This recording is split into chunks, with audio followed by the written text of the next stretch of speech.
সফর করুন এবং নতুন স্থানে যান, কারণ এতে রয়েছে মনের প্রশান্তি। সফর করুন কারণ এতে রয়েছে জ্ঞান অর্জনের সুযোগ। ভ্রমণ করুন কারণ সফর আল্লাহর রাসূলের সুন্নত। প্রতিটি সফরে তোমাকে আল্লাহর সৃষ্টির প্রতি আরো গভীর ভালোবাসা অনুভব করাবে।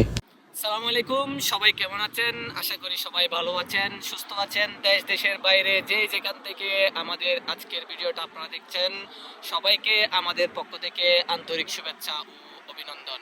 আমরা আজকে আপনাদেরকে নিয়ে আসলাম মক্কা হেরামের পাশেই সুন্দর একটি পার্কে। এটি হচ্ছে মক্কা মিসফালা। আপনারা যারা উমরাতে আসবেন তাহলে অবশ্যই এই পার্কটিতে এসে ঘুরে যাবেন, আপনাদের অবশ্যই ভালো লাগবে।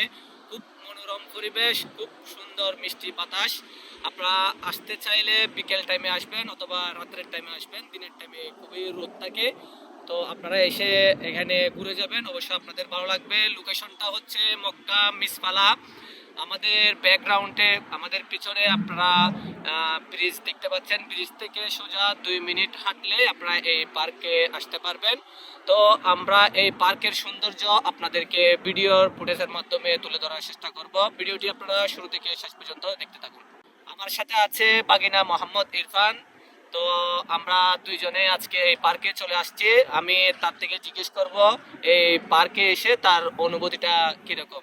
তো বলো, তোমার অনুভূতিটা কিরকম, তোমার কিরকম লাগতেছে এই পরিবেশটা, বা হাজিরা আসতে চাইলে এখানে সুন্দর পরিবেশে এসে ঘুরে যেতে পারবে কিনা? অবশ্যই ঘুরে যেতে পারবে। আমি বেসিক্যালি এই রুটটা দিয়ে অনেক সময় এদিকে গেছিলাম, বাট এই পার্কটাতে আসা হয় নাই।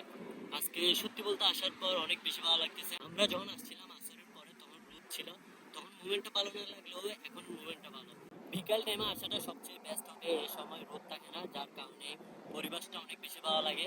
আর এখানে আমাদের অনেক ভাইয়ারাও আসছে, দেখি ওদিকে ক্রিকেট খেলতেছে, আর এদিকে অনেকে ফ্যামিলি নিয়ে আসছে। তো আপনারা সবাই একটা ভালো সময় কাটানোর জন্য এখানে আসতে পারবেন।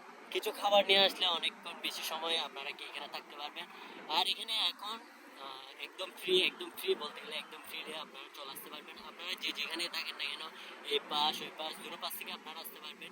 এখানে বিচের নিচ থেকে সোজা 2 মিনিট হাঁটলে এই স্থানটা।